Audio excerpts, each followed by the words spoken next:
일상 속의 다크 심리학. A. 관계 속 조종. 1. 로맨틱 관계. 연인 관계에서는 조종이 종종 애정을 가장한 형태로 나타난다. 어떤 파트너는 사랑의 표현이라며 끊임없는 확인을 요구한다. 또 다른 파트너는 비판을 걱정이나 배려로 포장하기도 한다. 대표적인 예는 상대가 외롭거나 걱정된다는 이유로 친구들을 만나지 못하게 하는 경우다. 시간이 지나면 대상자는 고립되고 점점 더 파트너에게 의존하게 된다. 자주 연구되는 패턴은 이상화와 평가절하가 반복되는 순환이다. 초기에는 조종하는 파트너가 상대에게 과도한 칭찬과 관심을 쏟는다. 이것은 정서적 안정감을 만들어낸다. 신뢰가 형성되면 칭찬은 조건부가 되고 이후에는 애정 철회를 통해 상실의 두려움을 만든다. 대상자는 초기의 따뜻함을 되찾기 위해 점점 더 노력하게 된다. 이러한 순환은 감정적 의존과 관계 트라우마에 대한 임상 보고에서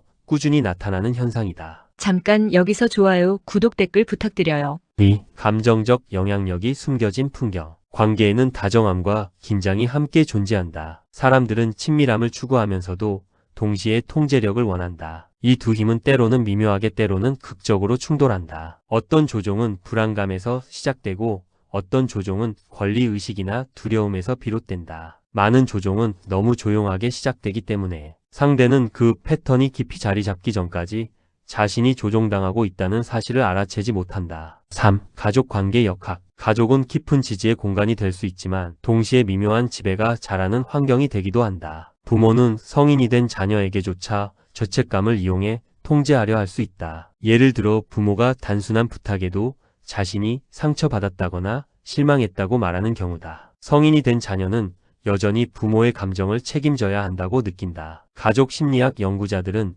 이를 정서적 뒤얽힘이라고 부른다. 의도적인 경우만 있는 것은 아니지만 이는 건강한 독립과 성장을 방해할 수 있다. 또 다른 사례는 형제 자매 간의 경쟁에서 나타난다. 한 형제는 자신을 더 우월하게 보이기 위해 과장된 이야기나 선택적 진실을 사용한다. 시간이 지나면 가족 내 서사는 왜곡되고 사실이 아닌 인상에 기반한 갈등이 생긴다. 이런 패턴은 수십 년 동안 지속되며 종종 치료나 가족 위기가 발생할 때서야 드러나기도 한다. 4. 영향력이 학대로 변할 때. 영향력과 학대의 경계는 한 사람이 다른 사람의 자율성을 체계적으로 약화시키기 시작할 때 명확해진다. 학대는 언어적 굴욕, 예측할 수 없는 감정적 폭발, 상대를 끊임없이 불안하게 만드는 행동을 포함할 수 있다. 학대자는 모든 갈등이 상대의 잘못이라는 식으로 몰아간다. 이 전술은 흔히 가스라이팅 현상과 연결된다. 대상자는 자신의 기억과 판단을 의심하게 되며 혼란과 피로감을 느끼게 된다. 한 여성의 사례를 생각해보자. 그녀는 파트너가 단순한 상호작용조차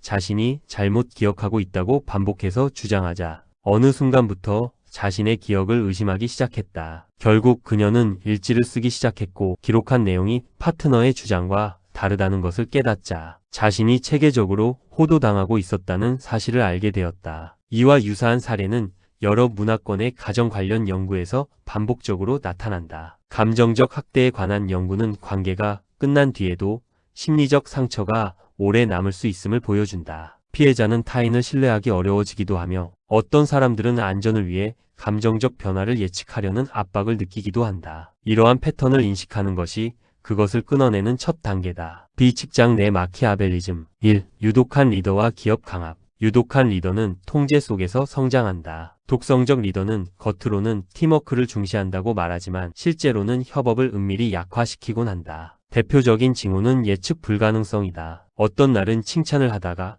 같은 행동을 두고 다음 날에는 비난한다. 이는 직원들을 계속 불안정한 상태에 두기 위한 것이다. 여러 조직 연구에서는 이를 불안정성을 통한 지배의 순환이라고 설명한다. 한 사례 연구에서는 한 최고 경영자가 어떤 직원에게 주도성을 발휘했다고 칭찬했다. 그러나 같은 주 안에 승인 없이 행동했다며 그 직원에게 다시 질책을 가했다. 이러한 상반된 신호는 두려움을 만들어냈고 팀은 리더의 반응을 예측할 수 없었기 때문에 새로운 아이디어를 공유하지 않게 되었다. 결국 혁신이 붕괴되었다. 기업 강압은 강제적 충성 의례로 나타날 때가 있다. 어떤 회사에서는 팀 명성을 지키기 위해 실수를 감추도록 종용한다. 다른 회사에서는 헌신이라는 이름으로 무급 초과 근무를 강요한다. 이러한 조작은 정체성에 호소하는 방식으로 작동한다. 사람들은 조직에서 인정받기 원한다. 바로 그 욕구가 착취로 이어지는 약점이 되기도 한다. 2. 사무실 정치와 권력 게임. 사무 환경에서의 조작은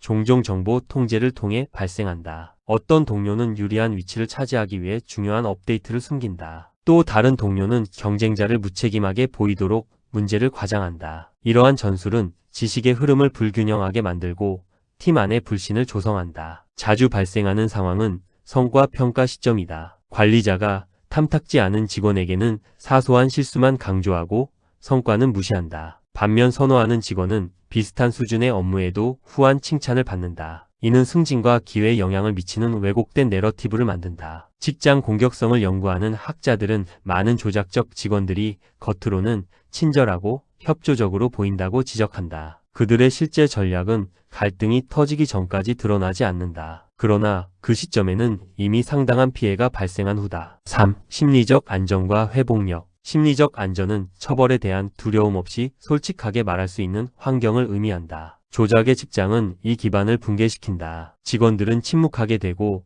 창의성은 떨어지며 불안은 증가한다. 연구에 따르면 심리적 안전이 높은 팀은 여러 산업에서 더 뛰어난 성과를 낸다. 회복력은 인식에서 시작된다. 권력 게임을 인지하는 직원은 상호작용을 기록하고 지지 네트워크를 형성하면서 스스로를 보호할 수 있다. 이러한 행동이 조작을 완전히 제거할 수는 없지만 취약성을 줄일 수는 있다. 조직이 이러한 어두운 심리적 패턴을 인정한다면 소통 구조를 재편하고 독성을 감소시킬 수 있다. C. 집단 영향과 프로파간다. 1. 집단 사고. 집단 사고는 집단이 정확성보다 조화를 더 중시할 때 발생한다. 구성원들은 갈등을 피하고자 결정을 비판적으로 검토하지 않는다. 역사에는 이러한 사례가 많다. 대표적인 예는 형편없는 계획으로 악명 높은 한 군사 침공 작전이다. 사후 분석에서 조언자들이 지배적 의견에 이의를 제기하는 것을 피했다는 사실이 드러났다. 반대 의견은 불충으로 여겨졌기 때문이다. 집단 사고는 기업과 지역 공동체에서도 나타난다. 이사회 회의에서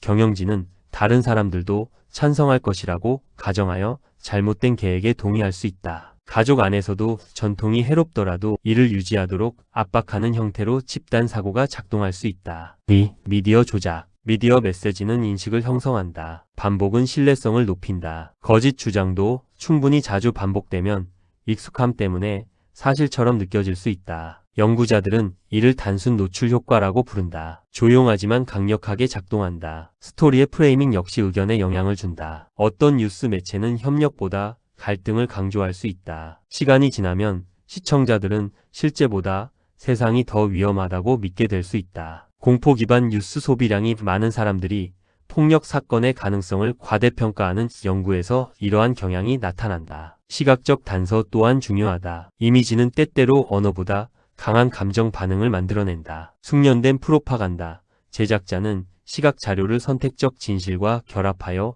해석을 유도한다. 관객은 자신이 스스로 결론에 도달했다고 느끼지만 사실 내러티브는 세심하게 설계된 것이다. 3. 정치적 설득 전략. 정치 전략가들은 심리학 원리를 이용해 신념을 형성한다. 선거 캠페인에서는 위협을 강조하는데 공포는 주의를 증가시키기 때문이다. 또한 간단한 메시지를 반복한다. 복잡한 아이디어는 처리하기 어려워 효과가 떨어지기 때문이다. 여기에 정체성 단서를 활용한다. 메시지가 같은 문화적 배경을 공유하는 사람으로부터 온 것처럼 보이면 더 신뢰감 있게 느껴진다. 대표적 사례는 선거 기간의 표적 메시지이다. 서로 다른 공동체는 같은 메시지의 약간씩 다른 버전을 받는다. 각 버전은 해당 집단의 특정 가치에 호소한다. 사람들은 다른 집단이 어떤 메시지를 듣는지 비교하지 않기 때문에 이러한 전략은 효과적이다. 결국 파편화된 현실이 만들어진다. D. 온라인 다크 심리학. 1. 소셜미디어 조작. 소셜미디어의 콘텐츠는 매우 빠르게 확산된다. 감정적인 게시물은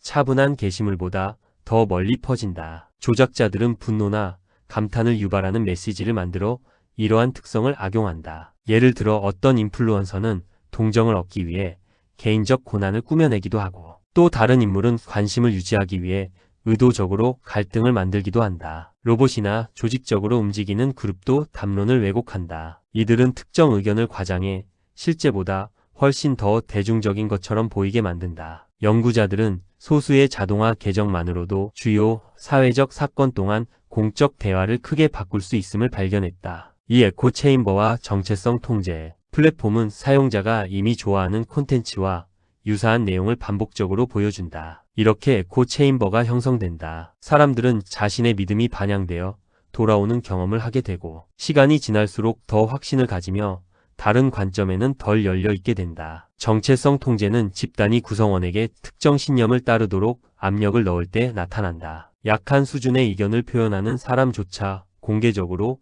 망신을 당할 수 있다. 배제될 수 있다는 두려움은 복종을 강화한다. 비슷한 패턴은 폐쇄적 온라인 커뮤니티에서도 볼 수 있는데, 구성원들은 그룹 규범에 철저한 충성을 유지해야 한다. 3. 알고리즘의 심리적 기능. 알고리즘은 의식을 가진 존재가 아니다. 그러나 보상 사이클을 통해 행동을 형성한다. 사용자가 좋아요나 댓글 알림을 받을 때 뇌는 작은 쾌감 신호를 내보낸다. 이는 더 많은 게시를 유도한다. 이러한 설계는 행동 실험에서 사용되는 변동 보상 일정과 유사하며 습관을 형성하는 데 매우 효과적이다. 일부 플랫폼은 참여도를 추적해 감정적으로 자극적인 콘텐츠를 더 많이 노출함으로써 사용자가 오래 머물도록 유도한다. 이는 분열과 갈등을 증가시킬 수 있다. 사용자들은 디지털 세계가 현실을 그대로 반영한다고 느끼지만, 실제로는 보이지 않는 설계 결정들에 의해 강하게 영향을 받고 있다. 감사합니다. 여기서 좋아요, 구독, 댓글 부탁드려요.